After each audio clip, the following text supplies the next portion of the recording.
Haire Radio and the Demented Rabbit podcast are brought to you by Cartrich.com.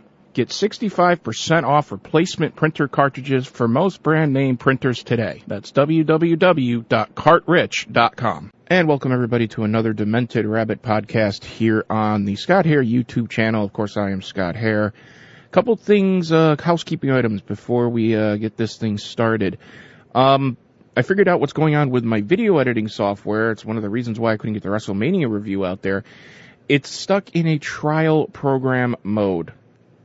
Yes, I don't know how, because I got the registration codes and everything like that, and it's just not working. So until I can get it fixed, I can only load 10-minute videos.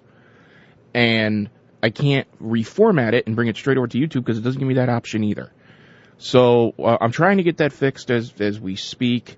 A friend of mine is helping me out with that. And once we get that fixed, which hopefully will be soon, we can go on our merry little way to make, some longer podcasts. Not to say that the podcast will be long. The WrestleMania review was kind of the odd one out because, it's a 7-hour show. You're trying to fill a 7-hour show review into an hour and a half. I thought we did a pretty good job. So that's what's going on there. So because of that, I can't put the WrestleMania review on YouTube yet.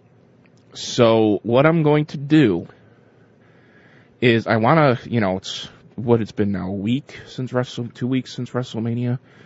What I want to do is for you guys, because I want you guys to hear the review if you want to hear it. Myself and Benjamin Knight did a very good job on it. What I'm gonna do is I'm gonna put it over on the Haire Radio website. All right, so you go to www.hairerazorradio.com, and I'll put that down in a link down there in the description, and you can go there. Part 1 is already there. It's on the Demented Rabbit podcast page that's set up over there, and you'll be able to listen to the first half, which is about 45 minutes. So, so you guys can hear how we did it. If you really want to hear it, you can go over there and hear it. I hope you guys will. I think we did a pretty good job on it, and I hope you guys would too. So let's get down to the topic at hand, folks. Is YouTube dying? Is this the death of YouTube? Of course, last month, some problems started to happen with YouTube when many of its advertisers started to boycott. They started to leave.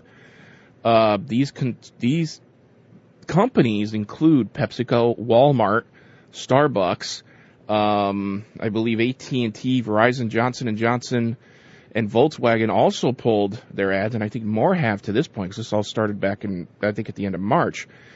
And the reason, if you guys don't know what's going on with this, the reason that they pulled their advertising is because ads were popping up on videos that are considered, how do I put it, videos that are racist, show racist views, show other sexist things, basically repugnant videos, okay, that pop up on YouTube. And, YouTube is a free website. Things can go on there. You don't have to watch them, but unfortunately things like this show up on those websites. I should say on the website from different YouTube or YouTube. You could tell it's about 11 o'clock at night when I'm doing this, can't you? From just different YouTube members who put content up. So what has happened because of this is that a lot of the major advertisers have basically boycotted. They've taken their sponsorship away, and it's really hurt the big YouTubers, especially like the PewDiePies, and I believe the Markipliers, and some of the bigger names that you guys probably would hear, McJuggernuggets, and a whole bunch of other ones who use these as their primary as their primary money producers. And now all of a sudden it's gone. There was one YouTuber who put a vlog out there, Furious Pete. You can find the Furious Pete Vlogs channel where he talks about it. He said he was making something like $1 to $4 per 1,000 views on his YouTube videos. He says now with the boycotts, it's kind of like down to 15 cents per 1,000 views. So that's a drastic drop in what we've been seeing. So the biggest issue is, does this signal a change for YouTube? Is this signaling kind of in a sense a death for YouTube? Because many of the big YouTube players who have been out there, who have been making six figures, high five figures, they're not going to be able to generate this money anymore. It's just not going to happen.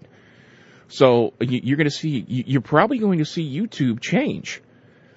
And it's, YouTube will stay around because there are a lot of people who make videos who don't use it as a money generator. And and have other occupations and other jobs, and they're just going to do it for the fun. If they make something off the videos, then that's great, but they don't use it as their main money stream. And there are some YouTubers who do that. They realize that this may not be here all the time, and they don't have it as their main money stream. They're invested in other projects that they're doing. They've been able to invest their money into other things, so they're prepared. The ones who are not, and this is what they were doing, and this was their main source of income, they have a problem. They have a very big problem. You may see some of them disappear. And there are a lot of YouTubers out there right now who are very, very scared that their channels are basically going to implode because they're not going to be able to generate the money anymore. Because it doesn't matter how many views you make, you're not going to be able to generate the money to basically live. So they have to go out and get jobs. I.e., if you go out to get jobs, you can't put all the time in anymore to make the videos that you have been producing, because it does take a lot of time and effort to produce some of these videos that you're seeing out there. Here's the thing, though. Look at this in another way. What about, think about it, think about the mainstream media.